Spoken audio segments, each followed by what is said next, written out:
बद्दी के हनुमान चौक के समीप एक डीआईसी के प्लांट में अवैध रूप से नकली दवाओं का निर्माण होता था, जिसकी ड्रग विभाग द्वारा छानबीन की जा रही थी। यह plant pharma machinery, change parts और लैब इक्विपमेंट के नाम पर चलाया जा रहा था, लेकिन यहां पर अवैध रूप से नामी कंपनियों के नाम पर दवाई बनाई जा रही थी। ड्रग विभाग ने इस मामले में 3 लोगों को गिरफ्तार किया है, जिन्हें कोर्ट में पेश किया गया, जहां से उन्हें 4 दिनों के पुलिस रिमांड पर भेजा गया है। बद्दी में अवैध निर्माण कार्य हनुमान चौक के समीप डीआईसी के प्लाट नंबर 29 में हो रहा था।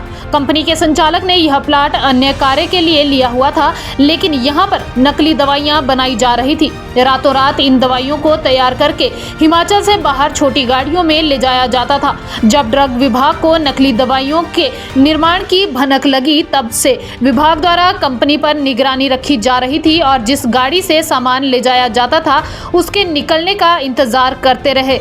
जैसे ही यूपी नंबर की क्रिएटा गाड़ी बाहर निकली तो पहले से तैनात ड्रग विभाग की टीम ने उसे बद्दी बैरियर के समीप पकड़ लिया।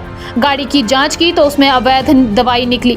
गाड़ी के चालक से जब पूछताछ की तो पता चला कि बद्दी के सिक्का होटल के समीप एक गोदाम से दवाई लाई गई है। जब टीम द्वारा गोदाम में दबिश दी गई तो वहां पर दवाइयों का जखीरा पकड़ा गया, जिसकी कीमत 1 करोड़ के आसपास है। उज्जवल हिमाचल के लिए बद्दी से सुरेंद्र सिंह सोनी की रिपोर्ट। जो सबसे पहले हमने एक कार को इंटरसेप्ट किया था और कार में से भी काफ़ी ज़्यादा हमें मटेरियल मिला है और उसके बाद गोडाउन एक वेयर हाउस था, वहाँ रेड की थी। तो कॉस्टिंग वाइज तो कोई अभी ऐसी कैलकुलेशन की नहीं है, बट काफ़ी है, it is more than 1 crore. ये 7-8 मल्टीनेशनल्स हैं जिनकी दवाइयाँ पकड़ी और आज जो जहाँ आज हमने वो जगह पे रेड कर रहे हैं जहाँ की ये जो मोहित बंसल है, ये दवाइयों की पैकिंग वगैरह भी करता था। तो सारी मशीनें जो हैं ये हमने देखनी है सारी की सारी, और इसकी सीलिंग प्रोसेस चल रही है। यहाँ हमें कुछ स्टॉक भी मिला है, स्क्रैप भी मिला है और पैकिंग मटेरियल भी मिला है। पेश करने के बाद रिमांड मिला था और जब रिमांड टाइम ख़त्म होगा तो दोबारा पेश करके, क्योंकि अभी हमें बड़ी सारी इन्वेस्टिगेशंस और करनी है, हो सकता है कहीं और भी इन लोगों के तार जुड़े हो सकते हैं। कंट्रोलर यूपी को इस बाबत जो है ये रेड होते ही परसों ही इंटीमेट कर दिया था और उन्होंने जो भी ज़रूरी वहाँ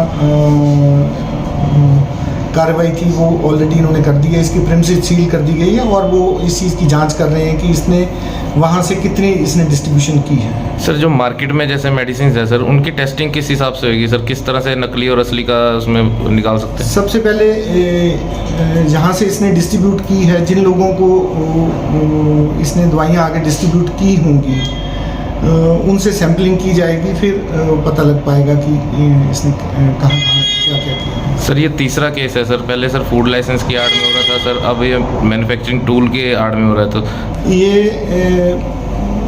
ये हमारे डिपार्टमेंट की सर्विलेंस है, इंक्रीज्ड सर्विलेंस है, क्योंकि अब हमारी स्ट्रेंथ जो है ये 12 है। 12 ड्रग इंस्पेक्टर सिर्फ बीबीएन एरिया के लिए हैं। तो ये इंक्रीज्ड सर्विलेंस है, जिसका ये नतीजा है 2-3 ड्रग इंस्पेक्टर जो हैं वो सर्विलेंस और मार्केट में इंटरेक्शन के लिए ही डिप्यूट किए हुए हैं और वो इंफॉर्मेशंस लाने का काम करते हैं और उसके बाद ये कार्रवाई की जाती है।